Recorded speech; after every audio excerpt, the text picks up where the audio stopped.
Well, here we go again, making more modifications. This time it's to my Puddle Jumper Floats, and more specifically, the cabling that goes to the floats. So, thanks for following along. Hope you enjoyed this episode. Well, I'm back again, and I'm in the hangar. It's after Christmas, after Boxing Day, but it's not New Year's yet. So, if I didn't wish you on the last video, which I don't think I did, everyone having a Merry Christmas. I hope you did have a Merry Christmas, and those who celebrate Christmas on January 8th, the Orthodox calendar, Merry Christmas to you, and Happy New Year. It's just around the corner. Actually, I think this video is going to drop right after New Year's or on New Year's Day. I'm not sure. I'd have to check the calendar, but I hope you have a happy, safe, and prosperous New Year, and all your dreams come true. Well, the good dreams, not the bad ones. Okay, so back here at the hangar. Last time I spoke to you, I was waiting for, and still am, a specialty wrench to hold the fan on my engine so I can undo the bolt and take that apart. I got to disassemble the engine, of course, to get at the bearings and inspect the bearings and inspect the pistons and all that kind of stuff. So that has yet to be done. So I thought, okay, what else am I going to do? Well, there's a lot to do, actually. One of the things I wanted to do was these cables for the floats that lock and unlock the wheels. Everybody seems to put them up the side of the aircraft, and then this cable goes in front of everybody. I just didn't like that. I don't like it at all. So I was trying to figure out how to relocate these. I may have discussed this in a previous video, but I'm going to reroute these cables, and in order to fasten them properly, I have to create something underneath the pilot seat, the front seat, to fasten these cables to, because it's going to come up from underneath the aircraft on the belly, then forward, and then where I sit is where the two levers are going to be. They're not going to be sitting on the side going up down. They're going to be going forward and back from the seat. It'll make sense when you see it. So what I need to do is I need to drill and remove the seat pan for the pilot seat, which gives me the opportunity to create a box that I can store things underneath the seat. A pair of gloves, a pair of glasses, might even be big enough to put my headset. I don't know. We'll see when I build it. It looks like there's quite a bit of room down there. I'm looking at it right now. I'm pretty sure I can make a box that allows me full control and everything else, but will also fit the headset. That'd be a bonus. You know, especially if you park the aircraft someplace and you're away from it for a while, that nobody comes by and swipes them. So if they're out of sight, out of mind, you know. So that's going to be what I'm going to do today. Is I'm going to remove the seat pan. I'm going to make a box to go underneath the pilot seat. I'm probably going to use that same honeycomb material that I used for the rear seat to close that battery box now that's underneath the rear seat. I'm probably going to use that for the front seat too, because it's very sturdy, very light. And the sheet of aluminum that's on there right now relies on all the rivets to hold it in place and not bend. If it's just on a rear hinge, that thing's going to bend all over the place. So yeah, I think I'm going to use it honeycomb again. And I don't think I have, I'm pretty sure I don't have enough piano hinge to finish it today. We'll see. And then getting these locks, the lock key cables, routed to be underneath the seat as well. That's, yeah, there's a few things to do. So, follow along. Glad you're with me. If you haven't already, here, let me get nice and close. Down there is a like button. There's no more dislike button. Don't think that was a good idea, but there's no more dislike buttons. But the like button, go ahead and click that. if you like what you're seeing, and hit that subscribe. As of me filming this right now, I am at 99 subscribers. Can I make it 100 and keep that 100 going and growing? I hope so. You know, that was amazing. I hadn't looked at it for a long time. It was like at the 70 range, and all of a sudden, poof, 99. Oh, you know, like Home Alone. Anyways, so yeah, like and subscribe and comment, say hello, even if it's just hello from wherever you're watching it from. That'd be great. Kind of gives me an idea, you know, who's watching and all that kind of stuff. So again, thanks for following along. I'm going to get at it right now, get the drill out, and drill out the rivets for that seat pan. Be right back.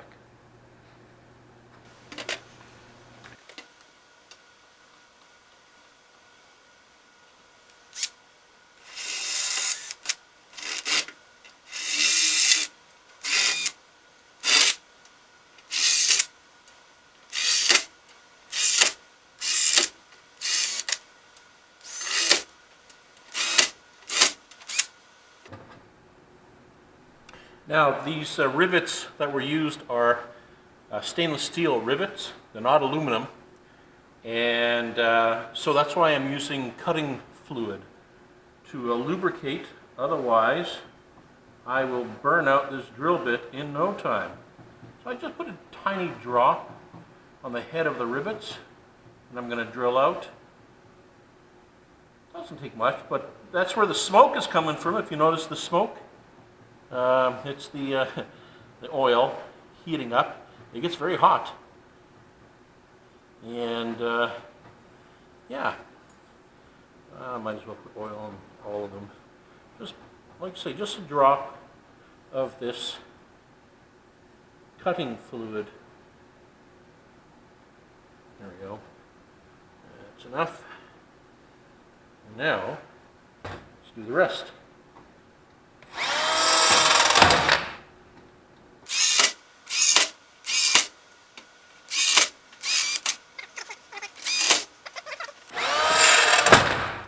Oh, there we go. Broke a drill bit. That's why I've got like 20 of these number 30 bits. You're going to break bits. You're going to dull bits. In this case, it's snapped. So, oh well. I'll be right back.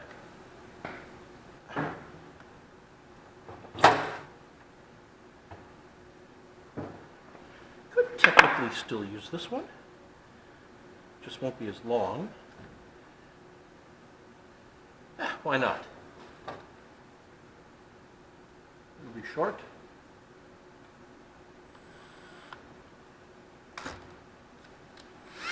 Oh, runs true.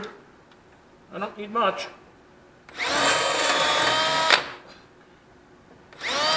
Oh, getting through.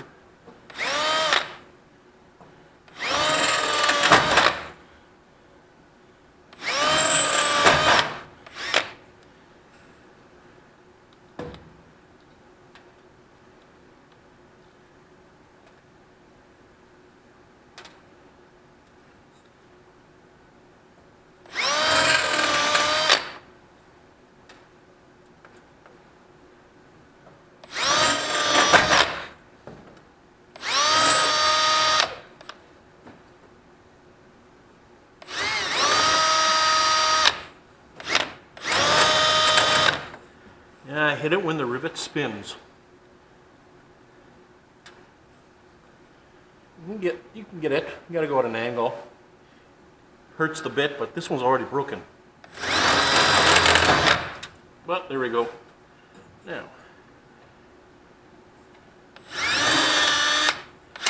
another one.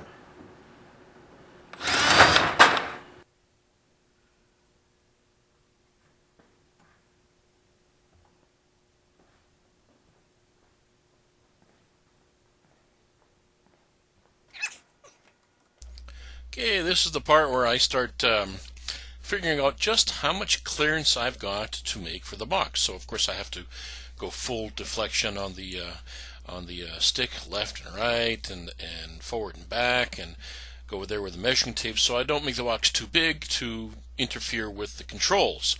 I also then notice that my brake cables are, well, they're not going to be quite long enough because they were originally set up for no box underneath the seat, so they travel rather close to the bottom of the seat pan. I'm going to need them about a foot longer each. Now you can't just extend them a foot, so I've placed an order for new cables, and I'm going to be replacing the brake cables.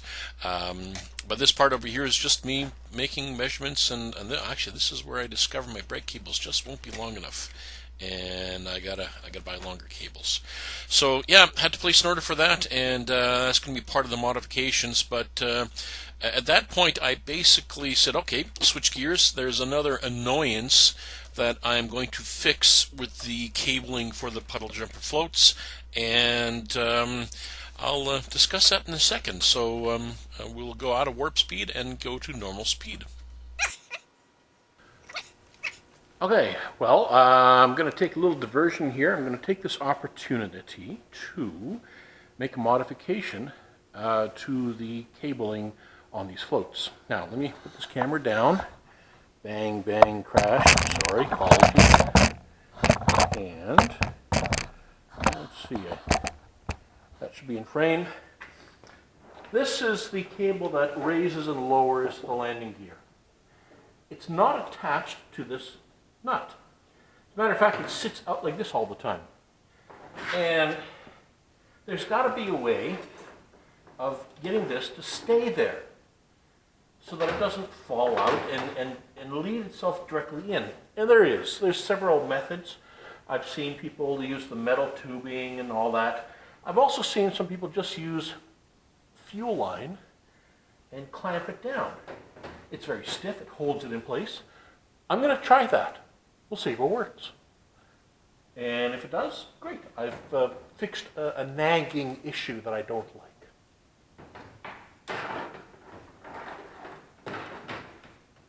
That's bad. A few moments later. Okay, let's see. There's the fuel line. More than enough. It's about 3 inches long. For those of you who are not metric. For those of us who are metric, we're capable of doing the math to figure out what 3 inches is. Okay, I'm just teasing. Please don't take offense. All right.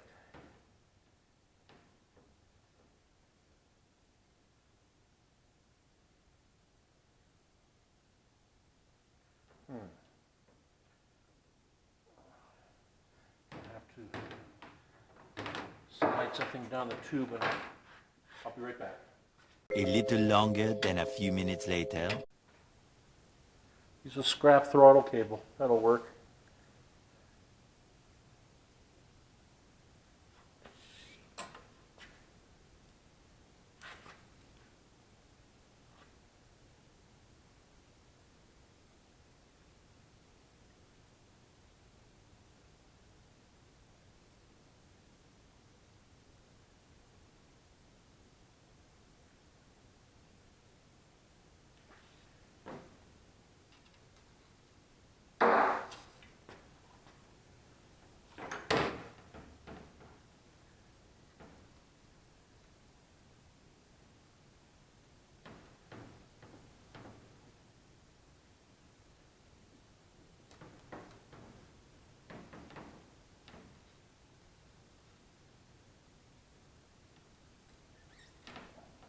Go.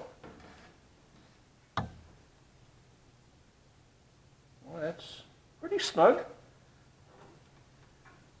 Now, yes, I can get it to fit over there.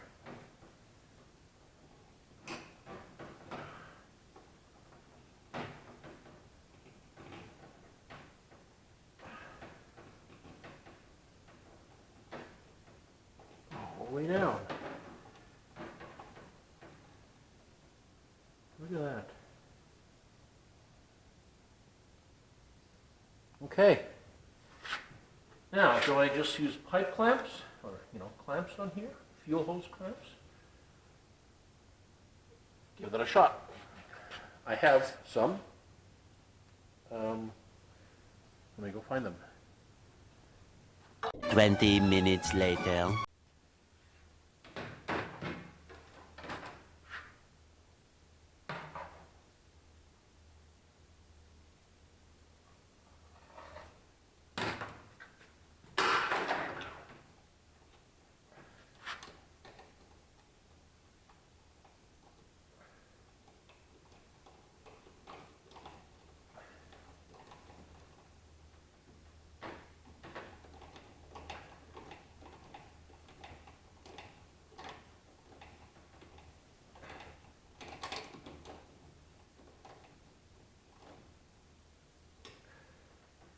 There. Now to keep this down, I guess just another clamp here, I suppose. Let's give it a try.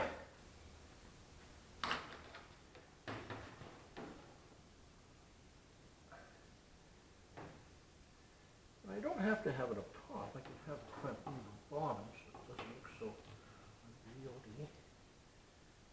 It's just holding it in place. I was just saying to myself, I don't need to put the clamp at the top. I can put it near the bottom here. This is just holding this outer cable in place. But I'm going to have to get a wrench to hold that because it's going to want to spin on me. All right, pliers.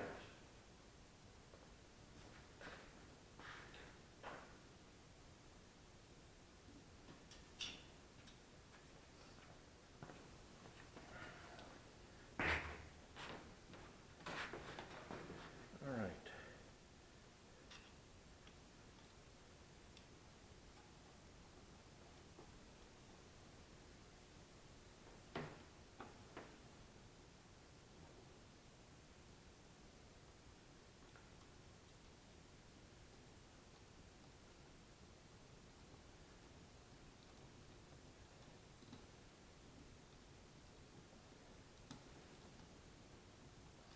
I could also just squeeze some epoxy down the tube and glue it together.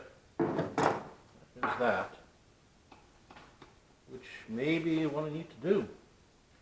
Because I can't seem to tighten this enough to hold the sheath in place.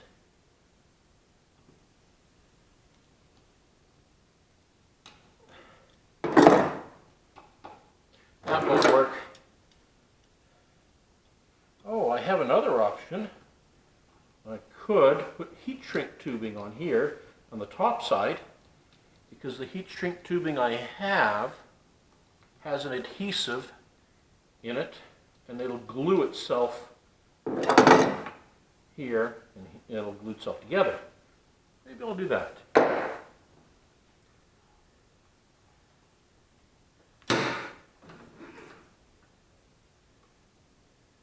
Two very boring minutes later.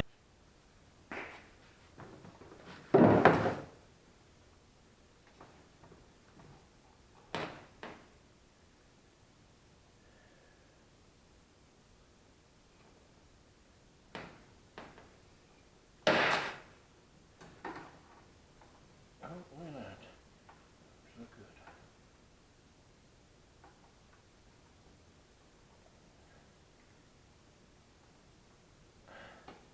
Good.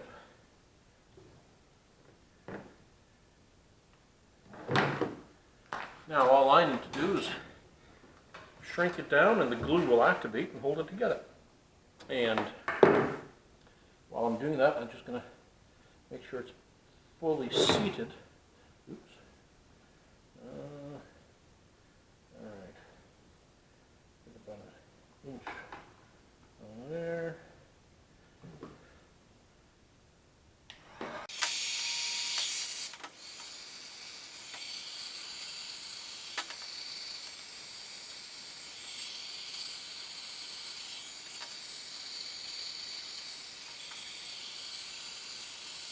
Now you don't want to overheat it, but you do want to make sure it's properly shrunk and the glue has been activated.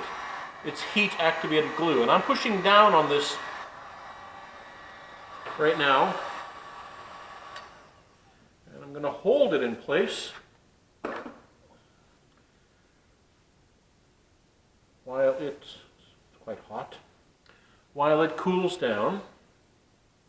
And now what this will do is it'll keep it more of a curve. It'll prevent this from falling out like it did. I'm going to do the same to the other side. Very simple. That was just a fuel hose and heat shrink tubing and one clamp to hold it down, as you can see. It's cooling down nicely. Yeah, the glue managed to stick nicely, and I'm going to let go of it now. Now what will happen is this is what it's going to look like. It's not going to flop out. It's going to stay like this. I'm going to attach it to this cable here so that when it goes in, and so along with the brake line, maybe a little less like that. But there we go. That cleans it up nicely, holds it upright, prevents it from falling out. I'm happy. That was bothering me ever since I bought the airplane. And I was going to buy the metal tubing with the 90 curve in it. I didn't like that idea. But so I thought this might work, and it looks like it's going to work beautifully. Bonus. Okay, that's an extra. Now for the other side. Yeah, I'll be right back. Actually, no, I won't be right back. I'm going to close this off here. I did exactly the same thing to the other float. I modified that cable so it doesn't flop out and it holds it in place. I hope you enjoyed this episode. I really do appreciate it. Please like, subscribe, and comment. And we'll see you again in the hangar. Keep your stick on the ice. Bye-bye.